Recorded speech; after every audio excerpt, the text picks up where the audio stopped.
Fomos chamados para ser luz. É uma condição inerente a todo cristão. Em Mateus 5, 14 a 16 diz: Vós sois a luz do mundo. Não se pode esconder uma cidade edificada sobre um monte.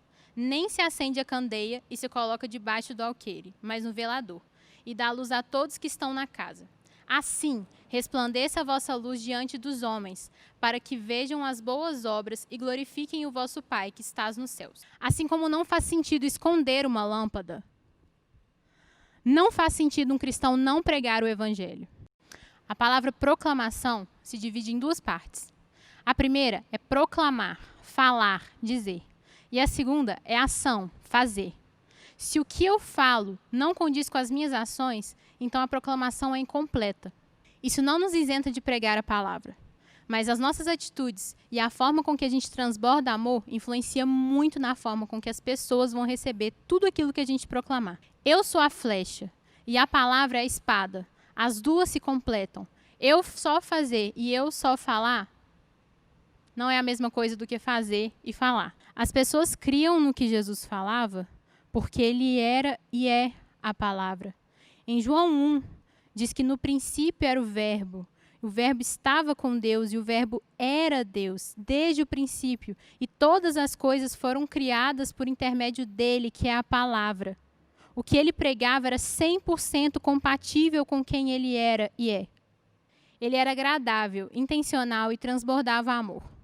Quando entendemos nosso propósito nessa terra, definimos que servir a Deus é a nossa prioridade. Nada é mais importante do que brilhar a luz de Cristo intencionalmente. Quando somos intencionalmente luz, não pensamos mais em coisas como eu não preciso amar ninguém, eu não preciso valorizar ninguém, eu não preciso fazer nada para ninguém, eu me basto sozinho, nada disso. Porque lá em Efésios 6, quando falou desses tempos em que a gente era carnal, em que a nossa natureza era puramente carnal, em que a gente não era filhos da luz, em Efésios 2, 2, diz: em que noutro tempo andaste segundo o curso deste mundo, segundo o príncipe das potestades do ar, do espírito que agora opera nos filhos da desobediência. Então, todas essas atitudes que eu citei condizem com filhos da desobediência, que estão sob o espírito das potestades do ar. E é o que a gente não quer ser.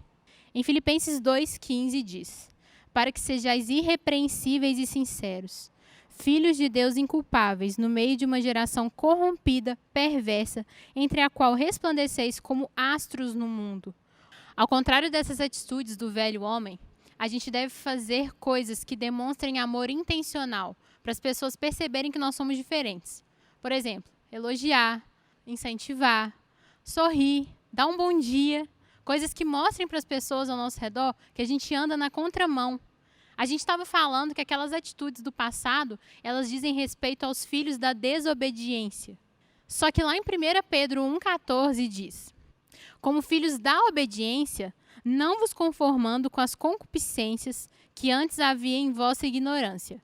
Mas como é santo aquele que vos chamou, sede vós também santos em toda a vossa maneira de viver. Somos profetas do Altíssimo. Parte 2. Em Lucas 1,76 diz: e tu, ó menino, serás chamado o profeta do Altíssimo, porque hás de ir ante a face do Senhor, a preparar os seus caminhos. João Batista veio para preparar o caminho para a primeira vinda de Cristo, como profeta do Altíssimo.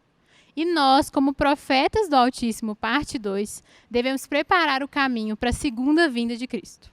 Em Lucas 7,28 diz: e eu vos digo que entre os nascidos de mulheres não há maior profeta do que o João Batista, mas o menor no reino de Deus é maior do que ele. O único objetivo de João Batista ter vindo aqui na Terra foi preparar o caminho para a vinda de Cristo. E por isso, ele foi chamado de o maior entre os homens. Ele foi chamado de mais importante aqui na Terra, porque ele recebeu o maior encargo de todos, para anunciar a vinda de Cristo. Então, a gente deve entender que anunciar a vinda de Cristo é o maior encargo que a gente pode ter na vida.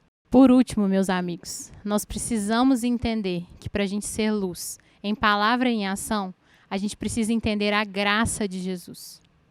Tudo é pela graça.